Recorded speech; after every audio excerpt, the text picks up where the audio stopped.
Good evening. My name is Hiram Erickson. I'm a Republican precinct committeeman in Rexburg, Idaho, and very much in favor of Proposition 1, and thank all of you for coming today. I think we have the sound system working pretty well. If at some point I accidentally look to my right at the same time that I'm talking really loud, I might hurt all of your ears. I'll try not to do that. Let me lay out the plan for what we're going to do. First, I'm going to provide a very brief overview of what Proposition 1 is. Then we're going to have our panelists describe their position towards it, who they are, and why they think it is a good idea. And then we'll get right to the primary reason that we're here, which is a question and answer. We'll take as long as you need. There are two rules. Rule number 1, everyone can speak. And rule number 2, you can't talk, you can't interrupt somebody else. So we will let you talk. We will answer any questions that you have, and for my part, we'll go as long as we need to.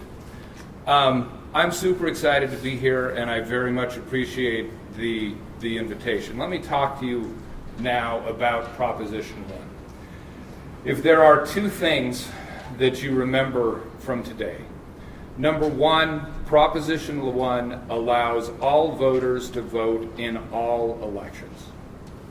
And that is particularly relevant for our 270,000 independent voters in Idaho. Number 2, Proposition 1 makes elected officials accountable to all Idahoans. So let me talk to you briefly about the history and then what Proposition 1 does. Idaho had open primaries prior to 2011. Starting in 2011, the Republican Party, of which I am a member and have been my entire life, closed its primaries.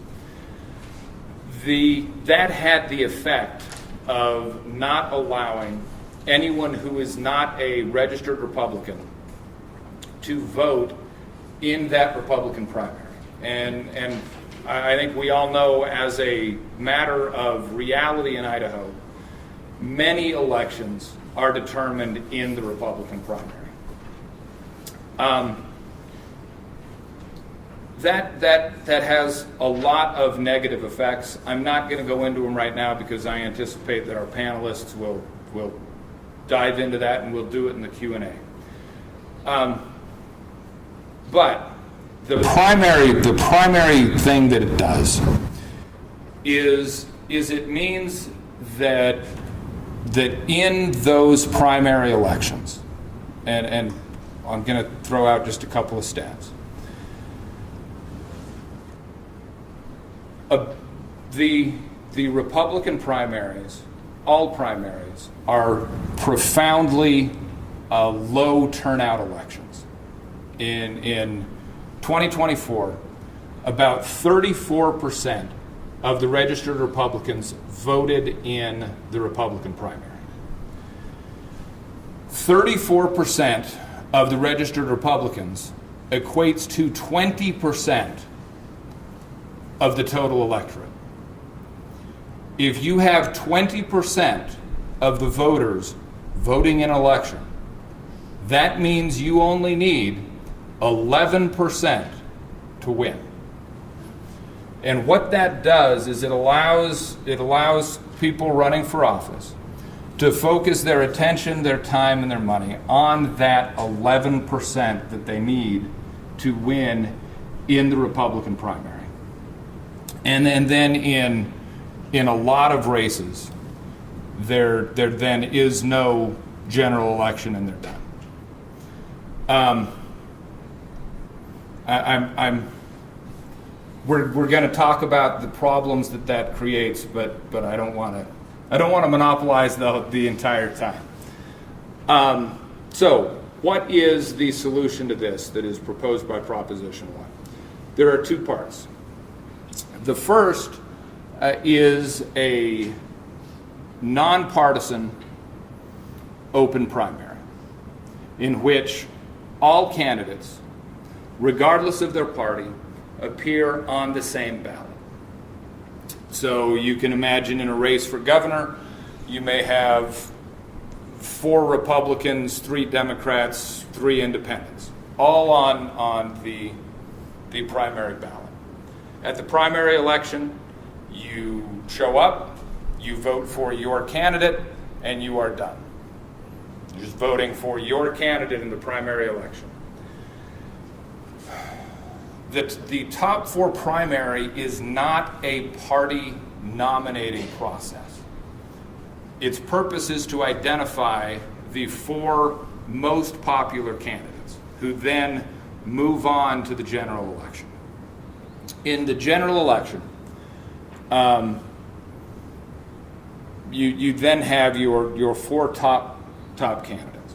And in Idaho, particularly for statewide races, that's going to mean that you're probably going to end up with 3 Republicans and 1 Democrat, which immediately creates an obvious vote splitting problem to anyone who looks at this.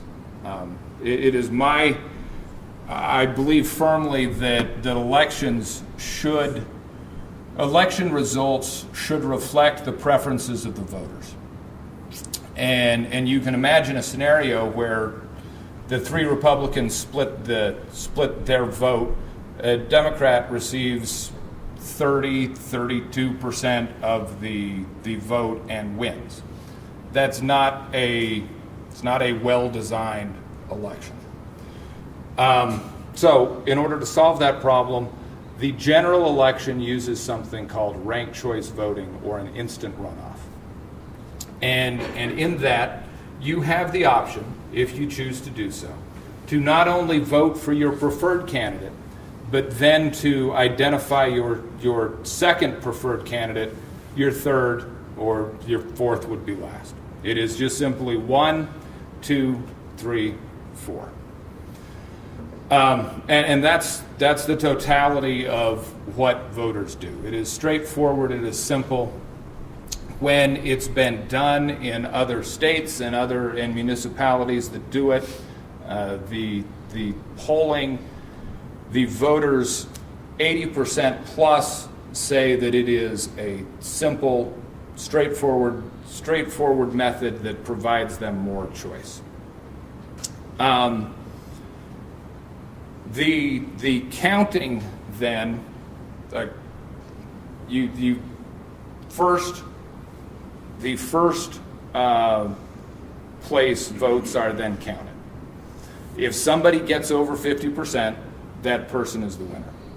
In Alaska, 60 out of their, it's either 60 out of their 70 or 50 out of their 60 of their legislative races were done in the first round. Somebody got to 50% in that first round of voting. If nobody gets to 50%, then the least popular candidate is removed. And if you voted for that candidate and your candidate has now been removed, then your next preferred candidate counts. So your next vote counts. If someone gets to 50%, that person is the winner. If not, you're removing the last person again, and then it's a 2-2 race, and somebody will get to 50% because there's only 2 people. The benefits of ranked choice voting are significant.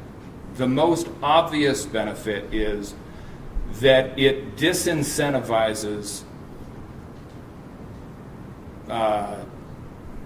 scorched earth campaigning, because you cannot win with a small minority of voters that love you to death when the majority of the voters hate you.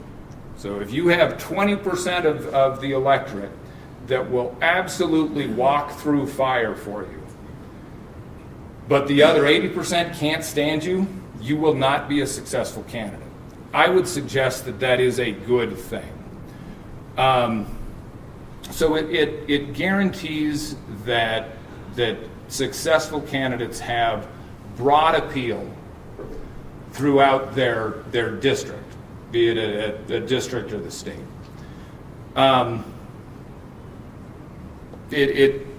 There's lots of other good things about it. I'm sure we will talk to them as we get into the Q&A. But again, I could sit here and we could go forever. You guys have questions, and our panelists have lots of awesome stuff that they want to say. So let's start here. Allison, if you'll introduce yourself, and we'll just go that direction. Okay, fantastic. Can you guys hear me? Should I move this more in front of me?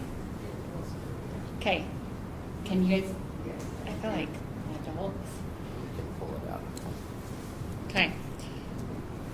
Okay, my name is Allison Welch, and I am an Idaho mother, wife. I'm a licensed professional counselor, and I am an Idaho taxpayer. And I'm excited to vote yes on Proposition 1 for open primaries because I believe that people are more important than parties. And so that's what's fueling my vote, is I really do believe that people are more important than parties.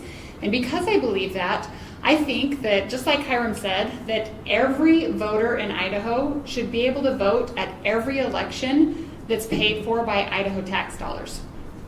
It's as simple as that. And so for me, and the thing about our open primaries is that's what we've always done in Idaho. It's in line with our Idaho Constitution that all political power is inherent in the people. And so it wasn't until recently, that 2011-12, where we closed the primaries. So this is nothing new. This is just returning to what Idaho has always done. So for me, that's a real clear, yes, we need open primaries. The second part about the Proposition 1, like was mentioned, is the ranked choice voting. When that was first introduced to me, I was told that it would be costly, it would take a long time, and that it was way too confusing for Idaho voters, that it's a communist plot to turn us into California and make us lean blue.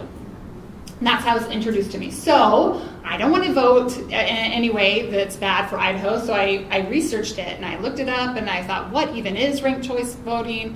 What is this? And so I found that the idea behind it really is that it shifts the power back to the people. You have to win by a majority, and so you have to get broad and deep support. And because you need broad and deep support to win, you're more accountable to the voters. So again, we can see why this is in line with my principles that say that people are more important than parties. And so I found a cute little video, and I showed it to my kids the next morning at breakfast before school. And they watched the video and they said, "Mom, this is super simple and super obviously fair. In fact, today is Spirit Day at the middle school, and we got to use ranked choice voting to vote for how we wanted to celebrate Spirit Day. We got to rank our votes for how we celebrate Cub Club Day.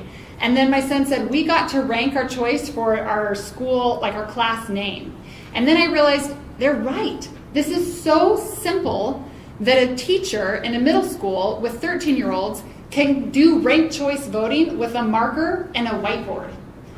And this is so simple. And the thing that I was seeing with my kids is it kept them involved. It kept them happy and active. They were more likely to get what they wanted because of this. And then I realized, oh yeah, that's right. We ranked our choices when we were registering our kids for middle school, and we got to rank what electives they want. My high schooler said, can you imagine not being able to rank your choices and then you get a class you didn't even want? And I thought, yeah, I can imagine that. And then I realized when my husband graduated from medical school, we were able to rank his choices for residency. So this is something that my family has a lot of experience with, and they're great results. This is not complex and confusing. It really does work really well. So I was sold after my kids sold me on it. So I put out a sign in my front yard that said, vote yes for Prop 1. About a week later, my son came home from school, and he said, Mom, I was at school today, and a kid was sharing a Twix candy bar. He was giving away a Twix bar. And my friend said, wait, don't give that to Pierce. He has a vote yes for Prop 1 sign in his front yard. He's a Democrat. So I thought, okay, this is wrong on so many levels. One, my son is a 14-year-old boy. He's not a registered voter. He is not affiliated with a political party. Two, both his parents are Republicans. We're lifelong Republicans. Three, let's pretend that Pierce is Idaho's youngest Democrat and that he's the most liberal Democrat. When we put parties over people, he becomes unworthy to share a Twix bar with. Never mind that he's from the same neighborhood as his friend. Never mind they go to the same school, they play on the same football team, they're the same religion, and they share the same hobby. These guys go fishing together. But when parties are more important than people, we can't even share a Twix bar. And what that looks like with us adults is when parties are more important than people, we can't share the vote. And we exclude 270,000 independent voters, or we force them to affiliate with a party just to have a say in the government that their tax-paying dollars are supporting. So I truly do believe that people are more important than parties. I want us to return to where we were, where we have open primaries, where we can discuss important issues like water rights and other things, and we can discuss these civilly. And I think that this is our best chance. I think this is what we have to vote yes for to return us to that. Thank you.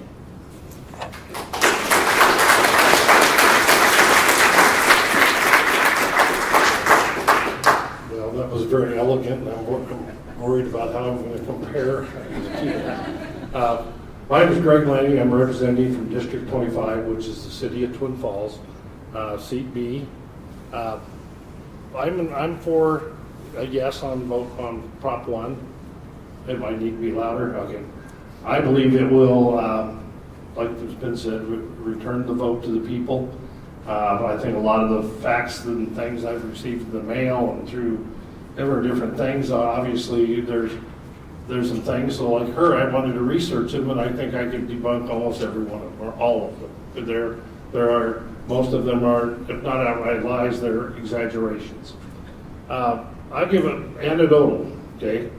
I got beat in May, in the May primary, from, I can't even, untold number of negative, like the gentleman said, scorched earth flyers against me with outright lies, half-truths, lots of different things things I didn't even vote on. I was credited for voting on. I actually voted the other way, and they said, no, he voted no on that. I voted yes on it. I'm a Republican. I voted yes on it. But people, they're not going to stop after they see a flyer. They're not going to go to the website and check to see how I actually voted. That's just too much labor, so they're going to believe the flyer. I think I got about 30 negative flyers against me. I think I got a couple of really scandalous voicemails against me that hit people. Of course, emails. I got text messages, somewhere around the 10 or 12 range on text messages. And when you research back on the funding for all of that, most of it came from the Cook brothers out of Texas. Okay? And it didn't have anything to do with the issues that I was getting blasted for. The issue that they were wanting to get me on was I had voted no in committees against vouchers. In other words, public money for private schools. That's what I had voted against. And the Cook brothers are, if you dig deep enough, are into for-profit private schools. So in other words, if we input vouchers to private schools and public and parochial schools, then they can come in and set up for-profit private schools and make money off of the state of Idaho. Okay, that's their whole purpose. All right, I said I got beat. They talked about the numbers. Twin Falls actually voted even poorer, less than what you talked about. The city of Twin Falls, which is District 25, well, not exactly Twin Falls, but close, only had a 15% turnout of the registered voters. And my opponent got 8% and I got 7%. And there's no Democratic candidate in November, so 8% of the registered voters of the city of the District 25 elected the representative. Okay? I don't think that's right. I would have loved to run against him in November. just to see what the majority of the voters really want. Did they want him, or did they want me, or did they want somebody else? If it had been more candidates operating. I've looked back over the last several elections, like Congress was one that brought up, because somebody showed this thing from Maine and had all kinds of these candidates in the primary, which, by the way, in the primary, you do, in the general, you do have your party affiliation behind your name. It's not totally nonpartisan. In other words, if I've been in the election, it would have an R behind my name. My opponent in the primary would have an R. If a Democrat was deciding to run, they would have a D. If they were a Constitution Party, they would have a C, and on down the list. Okay, or if they're an independent candidate, they would have an I. I would just would have. Thank you, Mary, for keeping me going here. I just would have liked to see what the majority of the voters of the District 25 really wanted for their representative. Now, it may be my own ego talking here, but I think I would have won in November. I'm sure I would have won in November. That's how strongly I feel about it. And even way before I got beat, I was already in favor of Prop 1. It was brought to me a year earlier for some possible tweaks, and I gave some ideas that none of them got into it, but it ended up getting on the ballot. And I just would have liked to know what the majority of the voters in the state of Idaho, who they want to be their elected official. And it not just be such a small percentage of the voters of the city of Twin Falls, and as pointed out, the state of Idaho, decided who's going to be on the ballot in November. And then, since there's in many districts in the state of Idaho, there is no Democratic candidate, then so that primary is the election. I kept trying to say that as I went around, and I can't believe the number of people I've talked to since the election, and they go around, and some people don't even know I got beat, to be honest with you. They don't know I got beat, and they'll talk to me about being representative, and I say, well, you realize I got beat in May. Oh no, I would have went and voted if I thought it was a possibility you'd get beat. You're the sensible candidate. You're the one that I think, but they just didn't go vote. Like I said, 15% of the registered voters went, and even I think if I could have got all the Republicans there, I probably would have won. Let alone, I think I would have won, let alone if we get everybody voting for him. So maybe it's a little personal for this discussion. I think most of the fallacies that are being thrown out there can be proven, the cost, how confusing it is. Here's the one that was surprising to me, and then I'll pass it off. I'm sorry, I got to go on here. We actually use a form of ranked choice voting when we're voting for the speaker and the Republican legislators in their early meeting. We use a form of ranked choice voting. If there are 3 candidates for, like, the Speaker of the House of Representatives, we vote, and if nobody gets 50%, we drop the bottom and then re-vote again. So the Republican for Speaker uses ranked choice voting, or instant runoff, whatever we call it, and it's also, the form of it is used in a lot of cities for mayor. If a candidate doesn't get 50% in the first vote in the off-year elections, then they turn around and take the top 2 candidates and run it off again 30 days later. And of course, 30 days later, they get about 60% as number of people who voted the first time around.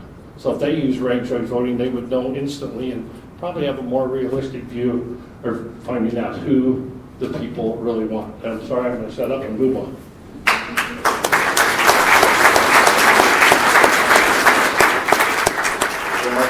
Good evening, everyone. My name is J.D. Gould. I'm a 4th generation Magic Valley cattle rancher and farmer.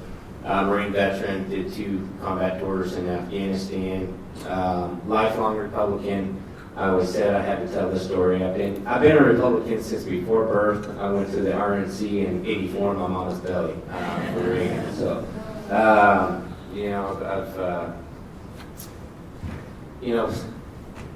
everything's kind of been hit a little bit. So going last is kind of tough duty. But one thing that I think hasn't been hit that's very important as I go around and talk to people about this is the legal aspect of it. A lot of people are asking me, well, why don't we just go back to the open primaries that we had, before 2012? Well, the Republican Party doesn't want to. They could next year if they wanted to, but they won't. Because they found that the fewer votes you have to get, the more likely you are to succeed, especially when you have one or two big-time special interests in your corner. And so, as I've gone around, I was stationed in Quantico, Virginia, California, down San Diego, North Carolina, spent some time down in Mississippi. For some training, I watched these political ads there. And I'm like, this is ridiculous. They're calling each other everything under the sun. And then I was like, good thing I live in Idaho, and that doesn't happen. Then I moved back, and this spring we saw it. Some of the things that I saw and heard from Republican candidates talking about another fellow Republican and fellow Idahoan, just another human being, were despicable. And so that kind of got me motivated. And then, we moved to this caucus thing. How many registered voters are there out here? Who's registered to vote? Everybody? Well, thank you all for being here tonight and learning about this this very important proposition. How many of you attended the caucus? Okay. How many of you saw a Marine from Okinawa, Japan there? What about Camp Eugene, North Carolina? Palm Desert, the Stumps, 29 Palms, California? Any other branches of service there? No. So that kind of is a bird under my saddle, all right? I've been to Afghanistan a couple times. I fought for this country. I've defended the Constitution of the United States. But if I'm an active duty Marine, I have to take leave, buy a plane ticket, go sit in a caucus all day just to vote for the person that could potentially be my commander-in-chief and send me to war. That's borderline criminal to me. So I kind of got roped in this thing, and I've been doing some more research. So I saw what happened in the primary here in the Magic Valley, and I'm glad we've got some members there in the back. So first, the Idaho Freedom Foundation has taken a stranglehold on the Republican Party. Since we closed the primary, it's got progressively worse. I mean, the lobbyist for the Idaho Freedom Foundation is the secretary of the Idaho Republican Party. So that's undue influence there. Then we got this group that cropped up here in the Magic Valley Liberty Alliance. They went around this spring and passed out fraudulent voter guides. They got a cease and desist letter from the Secretary of State's office, and they still did it. All right. So fast forward to a couple days ago, I get a letter from MDLA PAC, which is their political action group, with all of these claims about Prop 1. It was started by George Santos and outside liberals. False. Former Speaker of the House, Bruce Newcomb, was the one that spearheaded this thing. He got this thing, this ball rolling a couple years ago. He met with a couple of friends. It was just a casual dinner. He'd been following what's gone on up in Alaska and the ranked choice funding up there, and he's been worried about the Freedom Foundation and the amount of influence it has on our party. And they were talking about the attack on public education in our state. And they said, what can we do about this? What can we do about this? We got to get the primaries back open. And he pitched the idea of ranked choice voting because, again, that's the only legal way to force the Republican Party to open up the primaries. So it kind of went from there. It was a snowball effect. Once people started hearing about it and are tired of 8% of far-right candidates and the Idaho Freedom Foundation pushing their values on good, honest, everyday Idahoans, it just started growing. So to say this is liberals from outside the state is false. They say it's all funded by outside money. False. I got on the Secretary of State website about a couple weeks ago, and it was less than 7% of contributors were from outside the state. Yeah, you compare that to District 24 legislative races this spring. Clint Hostetler took in nearly 25% from outside the state. His contributors were from outside the state. Lenita Zeiderveld, Senator Zeiderveld's 10%. One of her top contributors were the Reynolds Inc. from Winston-Salem, North Carolina, big tobacco company. And then I get this letter, so I went in and looked at MDLA's financials. And 65% of their funds are coming from Washington, D.C., from Young Americans for Liberty, which is a pro-drug legalization group out of D.C. That's one of the things they're for. So, I think it's a lot of the pot calling the kettle black. The supporters of this thing are being accused of things that the other side's doing, and we're not doing. So it gets me fired up. And I go and talk to more people, because once you talk to people and explain it to them, they're on board with it. I don't know how many times we talk about the signs. I've had my signs stolen. I got Ranch and Declan and Bill 2 or 3 times. So I'm just going to keep putting up more and talk to more people. Because what's going on with only 8% of people controlling what's going on in the state is wrong. Our legislators need to be accountable to the people, and all the people, not just 8%, or not just the Freedom Foundation, or who's ever going to bankroll them. Because it's very easy and I can understand why there's a lot of elected officials that have come out against this. Because let's think about it for a second. If I'm an elected official and I'm running as a Republican, I only have to get 8% of the vote.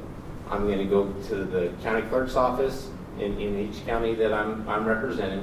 I'm going to get the list of registered Republican voters.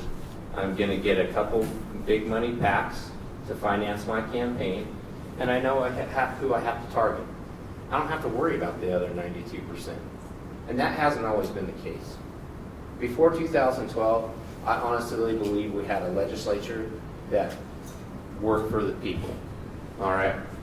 Bruce Newcomb, second longest serving speaker ever in Idaho history, Republican. One of his very good friends was Jim Stoychev. All right? He's from Sandpoint. He was the minority leader. Politically, they were on different ends of the spectrum. He was representing people from North Idaho. Bruce was representing people from Southern Idaho as a rancher and a Republican. But they got along, and they worked together for the better of the people and better and for their constituents. They could disagree politically. That didn't mean that they disrespected each other. That's what's going on now.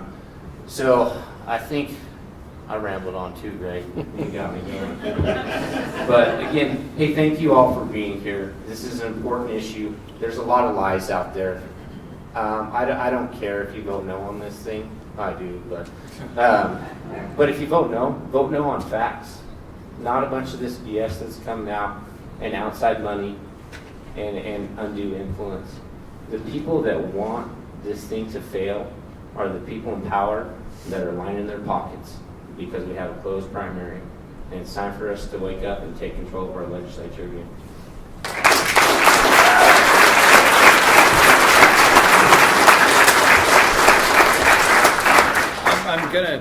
Building on that, I'm going to make one more point, which is this is not a problem that is specific to Idaho.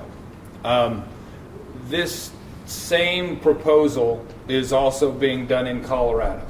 And if you go to Colorado, it is being vehemently opposed by the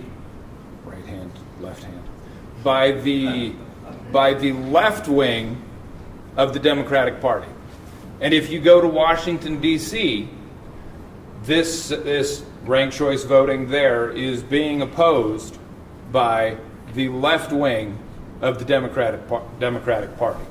It does not benefit any particular political position. It benefits the people as opposed to party insiders, of which, quite honestly, we are those people. We are the people that vote in those Republican primary elections. And right now, we are overrepresented. And we have more influence than we should. My neighbor, who is an independent, his vote should count just as much as mine should. Okay, let's ask some questions. Can I make one come on? Of course. To kind of add to that, I think if you go and look at Governor Newsom's comments on ranked choice voting and Dorothy Moon's, you couldn't tell them apart. Cut and paste. Okay, let's ask some questions. I know you've got some. Oh, let's get a mic back there. Does this? Smart. Oh, Kathy, it's actually Oh, look at that. Mary up in front. Oh, we got one back there. Yeah. I came in late, so I apologize if this has been addressed. You can just tell me that. I came in, and shortly after that, this gentleman on the right, the panel on my right, said something about this proposal, Proposition 1, if it passes, the only legal way to open up for primaries again. My question is, wouldn't it be to get an open primary again and go through the legislature again? And I'm guessing I know what the answer is, but I'd like to hear your comment about that. I'll take that one. Go for it. Hey, thank you for your question. It's a great question. So let me restate it. What you're proposing, why can't we open up the primary like we had before by using a legislative process? Okay. All right. Great question. So for that to happen, you would have to convince everybody, and even those that before the November 11th, there's a lot of elected officials that said that they're going to repeal this if it passes. So you're asking elected officials that have been elected by 8%, it costs them less money, and they only have to get a couple special interests to change the manner in which they got elected. So my argument is nobody in their right mind is going to do that. If you want to stay, especially if you're farther right-leaning in a state like Idaho, or farther left-leaning in a state like California, if you're on the extreme ends of the party, you're never going to go for it. You know, you look at, so the opponents of this like to point at Alaska and Sarah Palin's race, right? This is going to turn us blue because there's this one race in Alaska that happened, right? Well, you know, I was up in Alaska this summer, and not that it makes the fact, this is my opinion, but you talk to a lot of people, they either hated Sarah Palin or they loved her. You know, the ones that hated her said she was Hollywood, right? She went Hollywood. She doesn't represent Alaska anymore. So after the second round of voting, they elected a moderate Democrat in Alaska, first time in 45 years. Well, I think that shows that the process worked, right?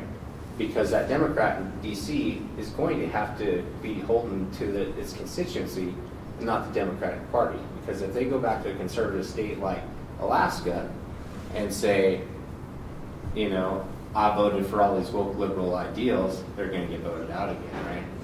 And it shows, if Sarah Palin was in the lead in that first round, that everybody else hated her if she didn't win in the second round, right? Because the majority of these races, who's ever in the lead on the first round, if they don't hit 50%, win in the second round, overwhelmingly. But, so to answer your question, I think you're asking people, you know, like a rancher, you know, I know you make money selling calves, but I'm going to ask you to sell a cow. Does that make sense? So let me take a slightly different point of emphasis. If the question is, why doesn't Prop 1 simply recreate the pre-2012 form of open primary? The answer to that question is because in 2011, the Idaho Republican Party sued the state because the Republican Party wanted to close their primary. The governor, the Secretary of State, the statutes, the law at the time said, no, primaries are open. The Republican Party said, no, we want to close ours, filed a lawsuit. The end result of the lawsuit was a decision by Judge Windmill saying the Republican Party is a private association. They are entitled to decide how they choose their standard bearer. And the state cannot force the Republican Party to allow non-members of their private organization to participate in that process.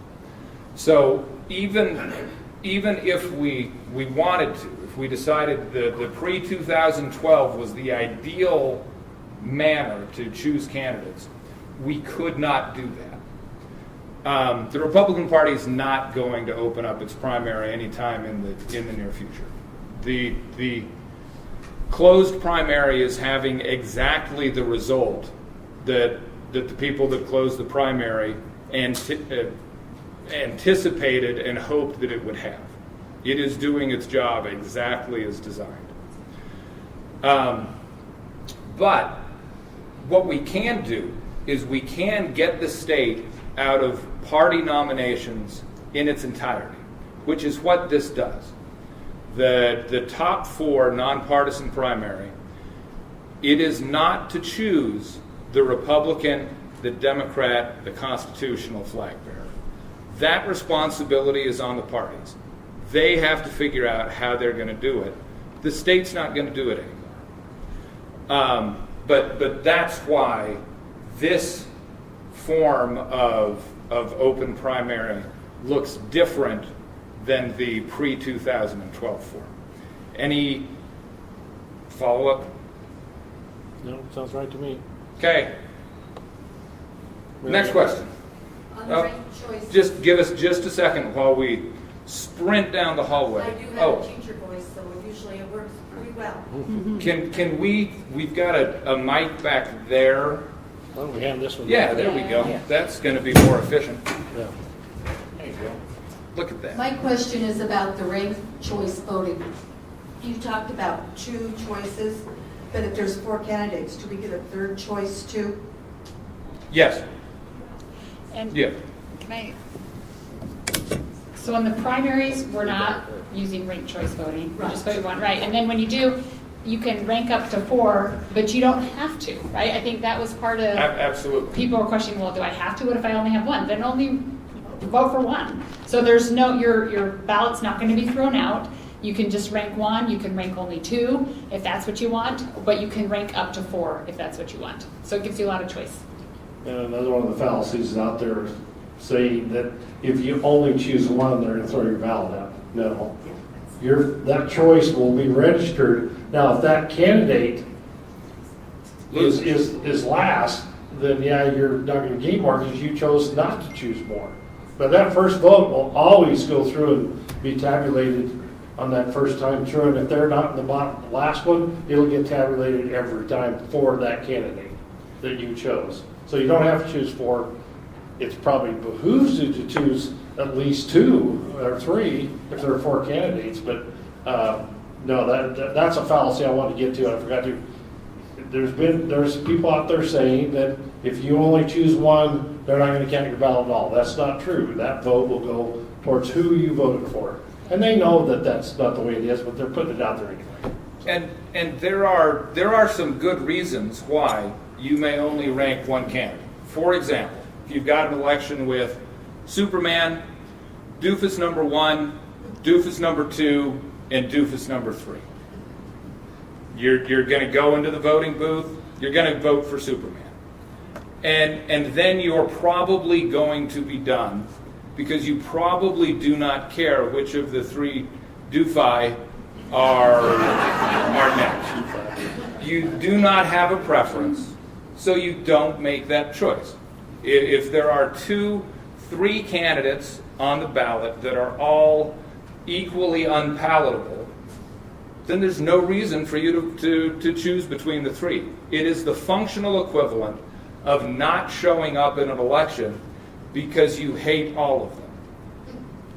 And that's not the way I would suggest we should behave as voters, but it is an entirely rational and expected voter behavior. So when you see people arguing that when they've only ranked 2 or only ranked 1, it's because the voters didn't understand it, no. They're making a rational choice, just like they would in an ordinary runoff election. We had some. I'm back there. Yeah. Nope, farther in the back. You'll be next. I just have actually 2 questions. The first is, I'm pretty sure our voting machines can't handle this, so where is the money coming from to either reprogram or get new voting machines if this passes? And 2, how are you planning to address voter apathy? Because that's basically what the lack of voters showing up for the primaries is. Anybody else want to do the money question? Or Well, I'll do just the me? second part. Okay. If I'm an unaffiliated voter, and I know I can go to, the only thing I can go to vote on is to say yes to keep this judge or yes to keep that judge, there's not even another name on there, why would I go vote? Think about it. The apathy comes from people, why would you go vote if you don't have a choice? You're not going to be able to vote for anybody. And so they don't show up. The money part, I'll leave that to the people who probably know. I've got a fact here that says that one state, Maine, switched theirs for $441,000. I didn't hear that. Maine changed, put theirs into place, but it cost them $441,000 to put it in statewide. Not the 30 million you've been hearing. It's probably less than $500,000. Yeah, and according to the Idaho Division of Financial Management, it might cost about 60 cents a voter to get that upgraded. I think the ranked choice voting is the answer to your second question. I think that really does keep people more in the game. It makes it, I think you get to vote for who you really want and not play the head game of, well, I want this person, but I don't know if they're going to, if that's going to throw the vote from this person who's more likely. So I think that really, that's what I've seen in my family. That's what I've seen with my kids, is this ranked choice voting actually solves that problem. The other thing to keep in mind as far as it relates to the voter apathy question is the difference between the primary election, which are these very low turnout elections, and the general election. In 2020, we had 81% turnout in the general election. 81% of the registered voters in the state showed up and voted. Imagine the difference if that election had been Representative Lange's. Would it have changed the outcome? I don't know, because I don't know everybody in this district. But the difference between 81% of the registered voters being able to participate in that election versus 15%. 15%. That is night and day. Is this ranked choice system? Just give us 1 second so that everybody can hear you. Does this ranked choice system apply to all levels of voting, city, county, state, national? Anybody else want it? Go for it. You're the expert. I know the answer, but I figure you'll have a better one. Partisan races that are not the presidency. Or precinct captain. Or committee. right, or precinct committeemen, because obviously if precinct committeemen have to be by definition from the party in which they're running. That would be silly. So it's not going to impact city races because those are nonpartisan. It's not going to impact judge races because that's nonpartisan, and it's not going to impact the president. There's no impact on the presidency. If I could for a second, to kind of go back to the last question, I think it gets people excited about, I'm a Republican through and through, right? And I got the chance to go pick from 4 Republicans in the general in this situation. Like, I get excited about that.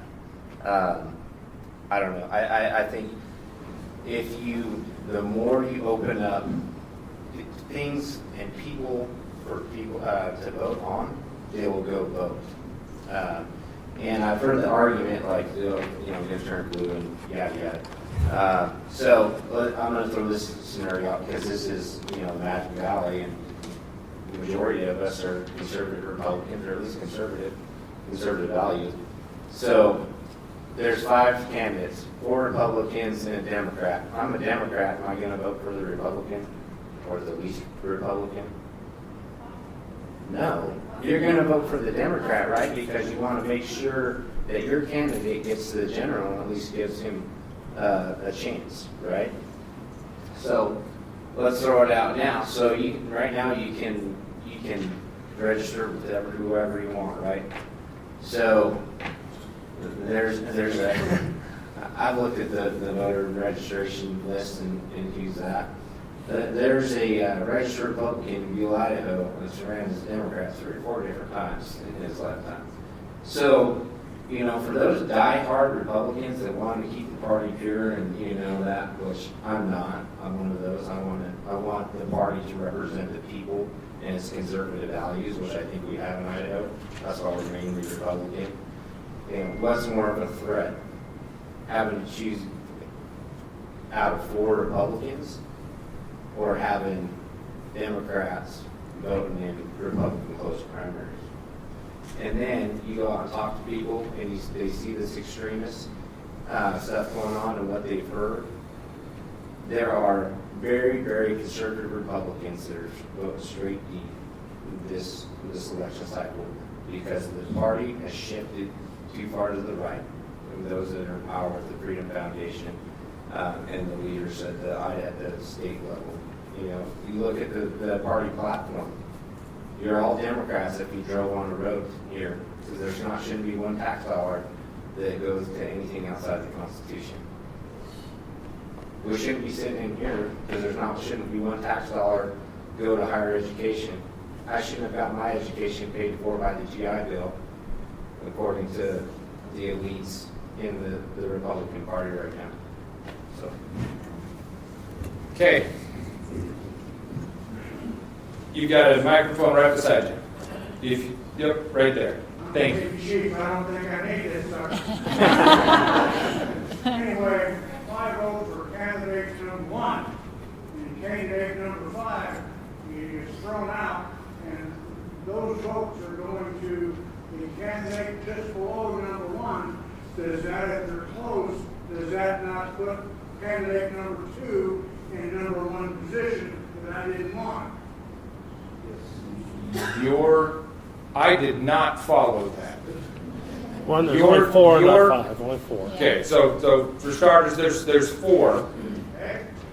Your vote stays with the candidate that you prefer.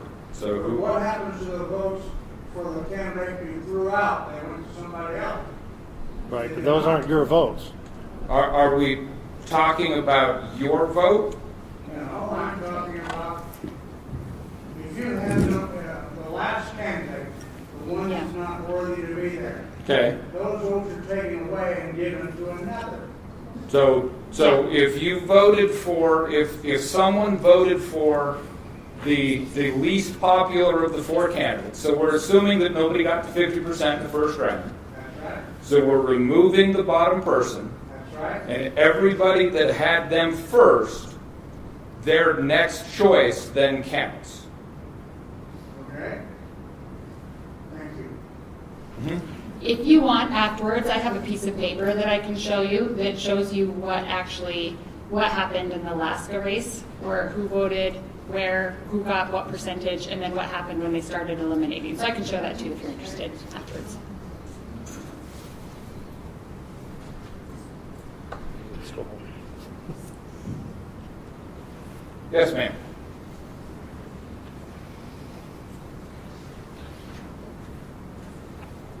So I know funding is a big issue for a lot of people. They're wondering, how much is this really going to cost? Where is it coming from? We started addressing it over here.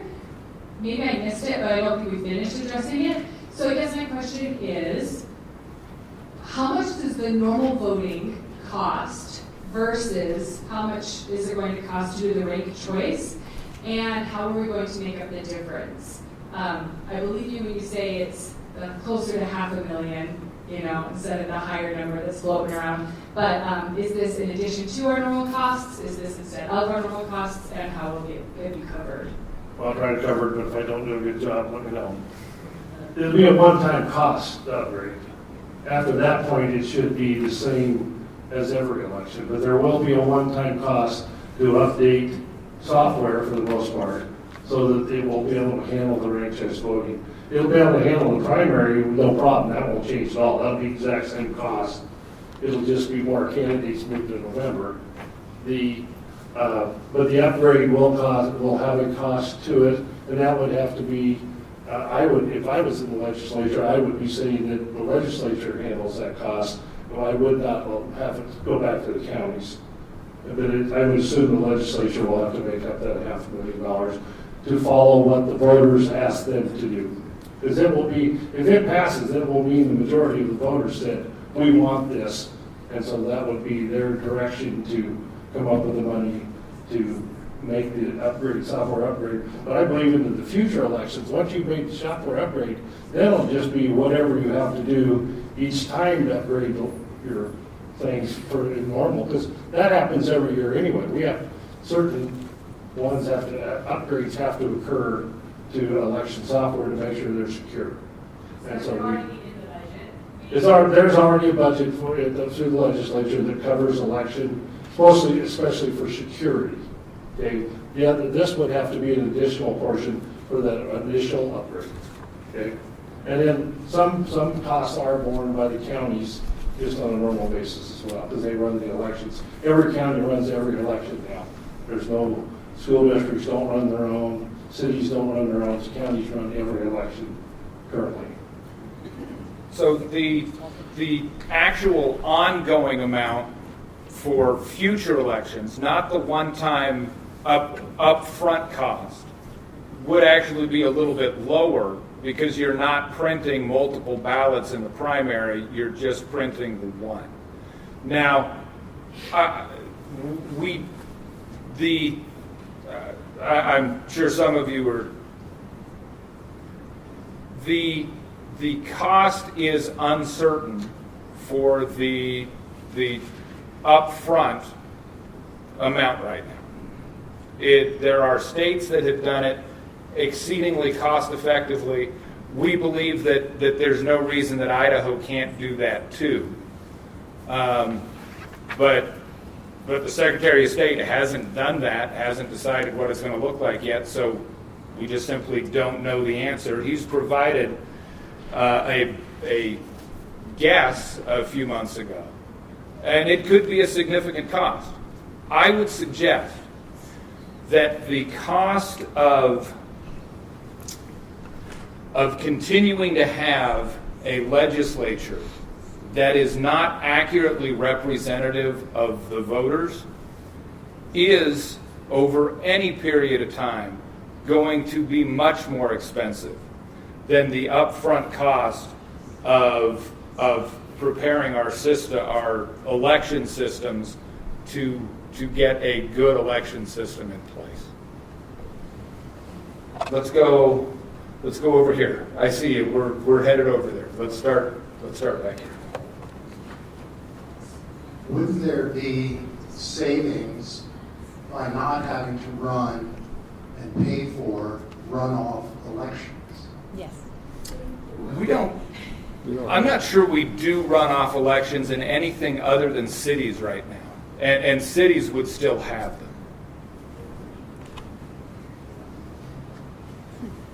So I think cities could probably adopt it if they chose to. Sure. It'd just be an instant runoff. Right. Within a city election, which would make way more sense than waiting 30 days and having another election. Right. I think the cities would have the option of because the county software would be updated to handle it, that they would have the option of having instant runoffs if they wanted to. They'd just be a nonpartisan. They do exactly like the November election, and I would expect that cities like Boise and Blackfoot and Pocatello, I think, does it, and Idaho Falls does it. They have this runoff 30 days later, and nobody likes it, but it's part of their ordinances. But if they had an option, I think probably some of the city councils would actually choose to use ranked choice voting if it was an option to them. Right now, it's not, because they would have to update the county software to handle a ranked choice voting, and they probably don't want to do that. Okay, so you say there's going to be an upfront cost. You don't, not sure what that's going to be. And you're going to take it back, or it's going to have to be decided by the legislature. Well, they don't make money, so they're going to bring it back down to the taxpayers. I don't care if it's from the state or from the county or how they're going to do it, it's going to come back from us, the taxpayers. Right? When our economy is horrible, we don't have the money to even put food on our tables, but we're looking at changing the way we're voting. My other question, my other part of that is, so the Secretary of State came out and said, I'm sure you got this letter because it went to all current legislators, $25 to $40 million to implement this. Because there are counties out there that don't even have computers, so they would have to get computers. From what I understand, the hardware that we have now does not support that kind of program that's needed to do the ranked choice voting. So they're looking at two different kinds, either clear ballot or Dominion. Well, we all know what happened with Dominion in 2020. And then and you guys like to bring up Maine. What about the cost of it, Alaska? Do you know what it cost in Alaska to implement this? This was just a few years ago. So it was 2 years ago. Do you know what the costs were? Maine was 441. I have that somewhere. I never heard costs for hardware or software, but I did hear that they spent over $3.5 million just to educate their voters. I know you like to say it's so easy, even the teenagers can figure it out, but this gentleman right here, he didn't understand it from everything that's been said so far. There's going to have to be education for all the voters on how this ranked choice voting is going to work. That's not including the training that goes with the election, the poll watchers, or I'm sorry, the poll workers, and then also the clerk's staff. So, where are we budgeting the 60 cents per taxpayer? Or 60 cents per voter? Instead of what I've heard from reputable people who have really looked into this, like the Secretary of State, and sorry. Go ahead, Greg. I spent 2 years in the legislature. If the legislature wants, right now, I'd be willing to battle with the people who got elected. We're going to institute vouchers, and the lowest estimate of vouchers is 60 million. And we seem to be able to find that 60 million without even thinking about it. If we have to come up with some money to make our elections fairer, I would be in favor of that. Okay. And then he's going to handle the second question. So what was it for Maine? It was 400 and something. 400 or something. And I'm guessing Alaska is a lot more than that, just due to the geography. It was less? It was more. It was more due to the geography of Alaska. You have to fly or take a plane or a boat to a lot of places in Alaska. So to actually go and update the systems of that. And then I appreciate your comment on the Dominion voting thing. So that is an option. And, you know, Fox News, I think it was, close to $80 million they got sued for defamation by Dominion. So I know your group likes to throw out Dominion as a buzzword, you know, to rile up your voters, but they lost that lawsuit battle. And that's not saying that the state is going to choose Dominion. It's an option. So you look at 25 to 40 million, 26 to 40 million, I think Secretary of State is. Just to implement it, I think we'd be closer to the Maine, which is probably like $500,000. And then it's up to the legislature on how big are the secretaries in the Secretary of State's budget, how much they want to spend on voter education. So like you said, the gentleman didn't understand it walking in here, but within, 30 seconds or a minute, he understood it. So I don't think it's going to take very long to educate the voters on how to count to 4.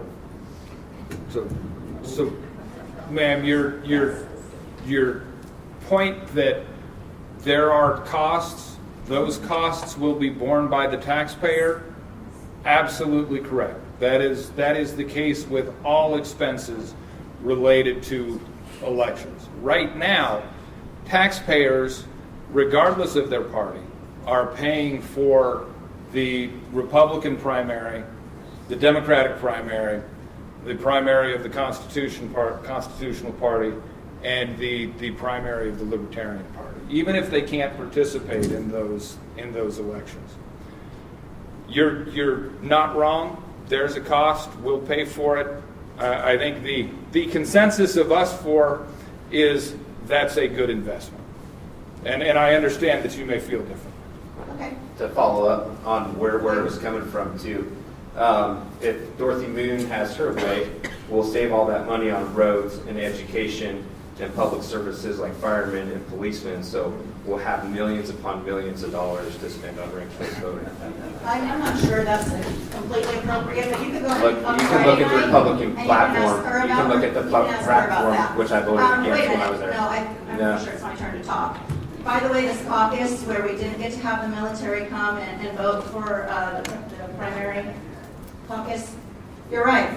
But I don't think that's not the Republicans' fault.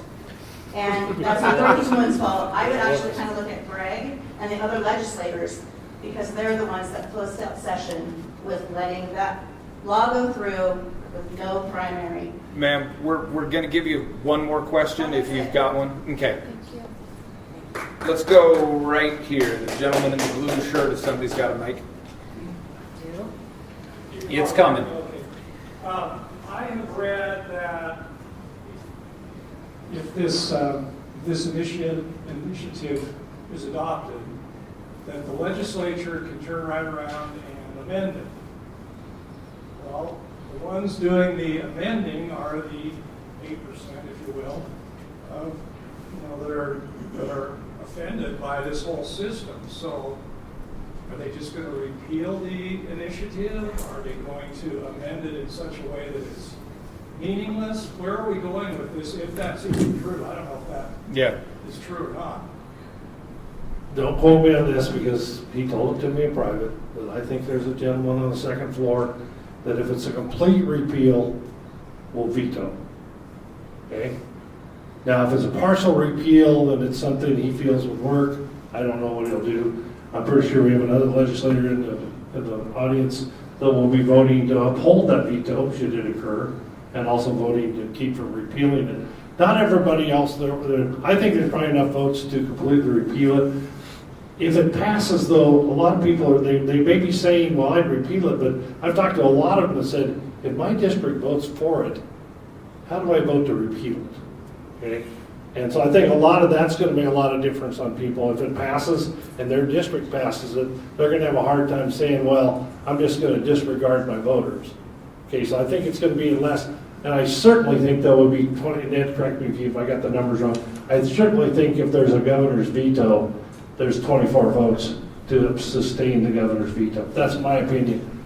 Ned may think different. Ned's a representative from District 24. It is one thing to come out as an elected official and oppose Proposition 1. It is an entirely different thing to see your district vote in favor of it and then come out and give the proverbial middle finger to the majority of the voters in your district. I think we would be getting significantly ahead of ourselves to assume that this gets repealed when it hits the House. There'll be an attempt. I just don't think it'll be worth it. Yeah, that's a safe bet. Yeah. Let's go there, and then if we could get another microphone over here for the next one. All right, I have this question. So predominantly, I'm registered as a Republican, but I prefer to vote for whoever I feel is the best choice. So in this, I don't like to, sorry if I offend anybody, I don't like to refer to myself as being Republican. I don't like to refer to myself as being Democrat. Not necessarily an independent. I like to refer to myself as being American. But anyway, how would this affect me? I don't want to declare an affiliation to be able to vote in a primary. First and foremost, I don't want to have to declare because I'm going to tell you, there are some people on the ballot that might be Republican that I want to vote for, but there are some people on the ballot that are Democrats. There are some people with different layers of it that I... She's an advertisement for us. You're an advertisement for us. That's exactly why we want Prop 1, is because we don't think you should be forced. We think that you're paying your taxes and you should be able to elect whoever you want to be to elect. And we're hoping that the elected officials want to win you over, right? We want to see a campaign where we want to win you over. We want to win everybody over and not just a small majority. So that's exactly, so this would be wonderful for you. That's how this would impact you. Yep. Yes, ma'am. Mine is more a comment, and I would just say as a taxpayer, I am very disappointed that you cannot come up with an actual cost of what this would cost. I think this shows very poor planning on your part, the part of people putting this together. I don't think you've done your work, and I think it's really not a good idea to ask taxpayers to vote for something without knowing what the cost is. And I don't think it would have been that difficult to come up with. It just appears that people did not do their work, their due diligence. And the other thing that comes up to me is maybe the biggest problem in the state of Idaho is money from outside.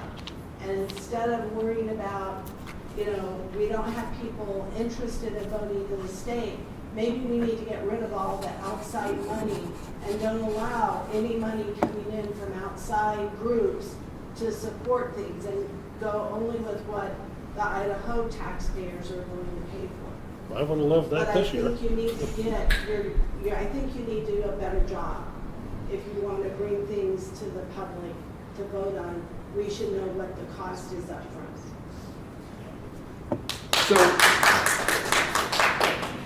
So there was a cost estimate. The uncertainty related to the cost isn't being driven by us. But you needed to find out what it is. We think we know the answer to that question. The Secretary of State right now issued a letter wherein he indicated he did not know the answer to that. But it should have been all figured out. It's not that big of a mystery if you want to find it out. Well, you're And as a taxpayer, you should not be asking me to vote for something that I'm going to pay for if you can't tell me what it is. I don't go to any store and just pick up stuff and then go up to the checkout and then find out what it is. I think you are misunderstanding the way appropriations work and the amount of things that have an uncertain cost. Should we go here? Thanks, Howard. My name's Ned Burns. I am the district representative for District 26, Blaine, Lincoln, Joint. 26. That's north to south, not my order of preference. I'm not ranking them. Roughly, at the low end, so these guys think their estimate is that they can do it for some software upgrades. That's what they have submitted to the people. The Secretary of State has said it would cost somewhere between $25 and $50 million. That is roughly $1 and a nickel per voter, per citizen, in this state. $1 and a nickel one time. Maybe it gets up to $1.65, $1.80 one time. After that, the cost is done. The legislature, if the citizens of the people of Idaho, with 50% plus one, choose to pass this, the legislature will have to make an appropriation. Like Representative Lanning said, we are always able to shake out money for pet projects, for things. If the people of Idaho decide that this is what they want to do, then we will have to come up with that money. I don't think that $1.05, $1.80 is an unreasonable expense for the citizens of Idaho to make sure that every citizen in the state of Idaho has an opportunity to choose who their representatives are.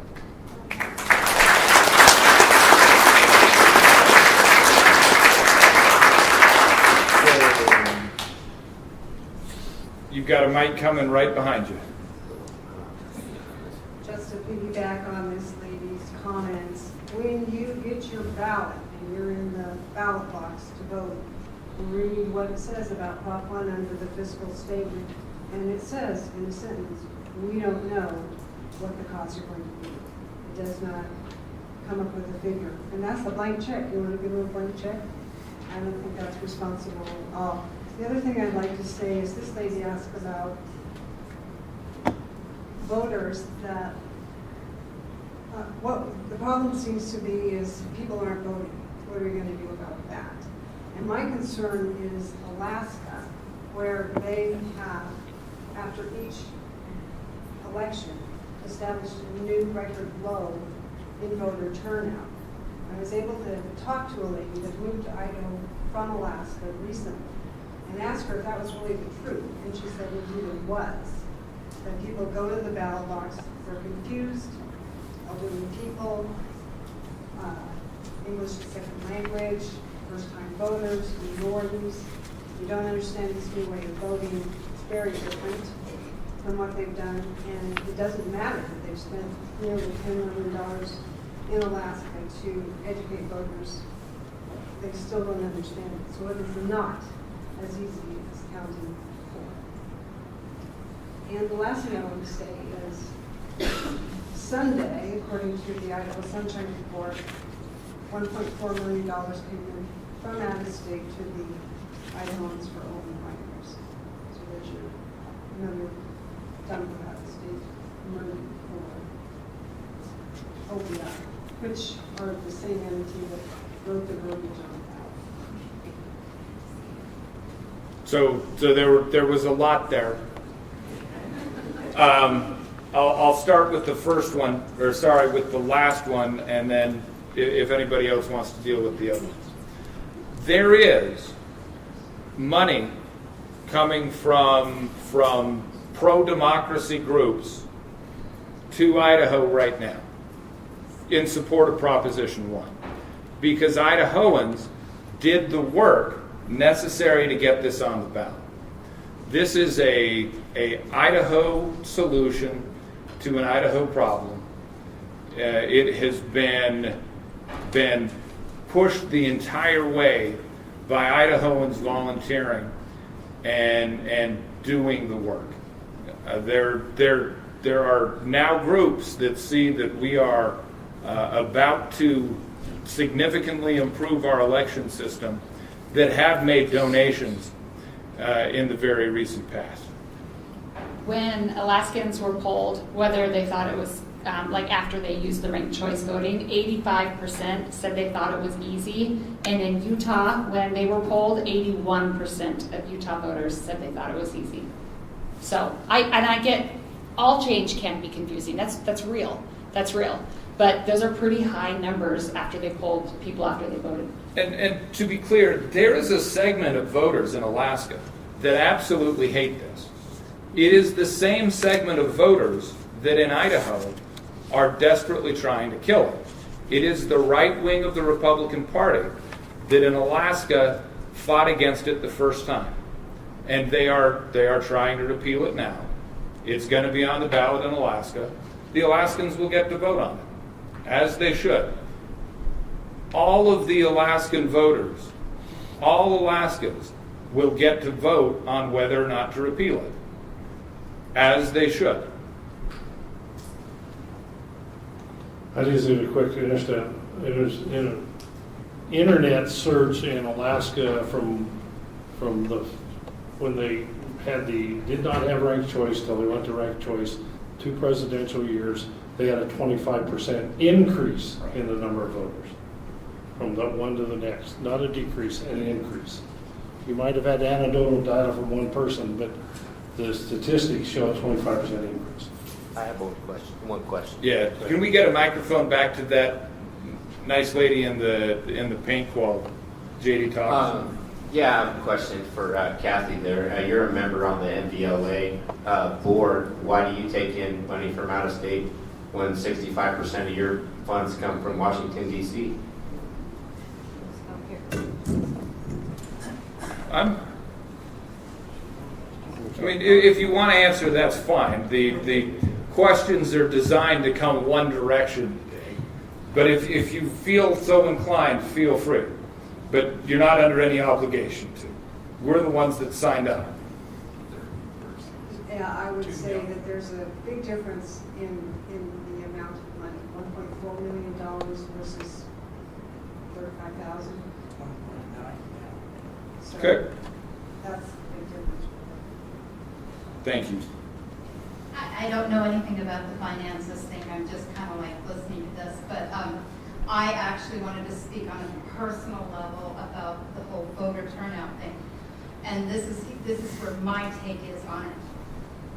Up until about 4 years ago, I stopped voting in Idaho. I did not register, I did not come to vote, I did not want to vote because I did not like how the elections were going. I didn't like having to choose one particular party and only being able to vote for people in one particular party. Wasn't until I got remarried that my husband said, hey, this is what you should do. I was like, yeah, but I don't want to have to choose. And I still had to choose.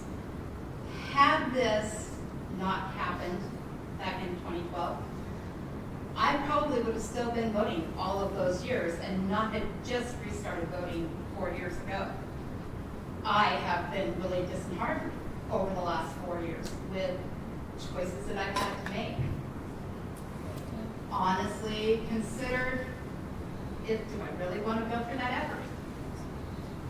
This is kind of like opening my eyes a little better and going, maybe I want to see this happen because I kind of like the idea of having a choice.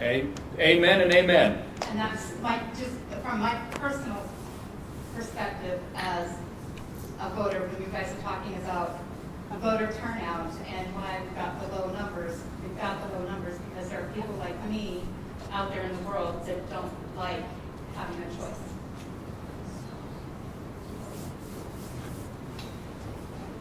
Other questions? Right here, smack dab in the middle. The least convenient place to try to get a microphone. Howdy. This is going to be more of a statement, probably, to be honest with y'all, but I think something you guys haven't really touched on is the benefit that this will bring to third parties in Idaho who typically won't get voted for otherwise because they aren't affiliated with a larger party. These third parties aren't going to suffer what we call the spoilage effect, where essentially, let's say you're an independent in Idaho, and you are thinking, do I vote Republican or Democrat? I like this third party, but I know the third party ain't going to win. They never win. Yep. Something to consider is that people are going to start voting for third parties if we introduce ranked choice voting, because now you can put that guy as your number one, and then you can decide the one you actually think might win, but you might not like as much. You can put that one as your number two, so you don't feel like you're throwing away your vote when you vote for third parties. Yeah. Yeah. That was perfect.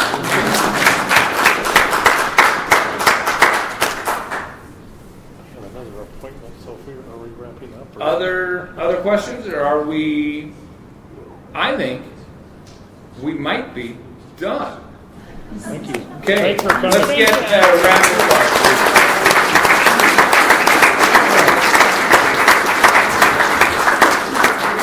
If you want to help, if you want to sign, if you want to sign up for something, come talk to us.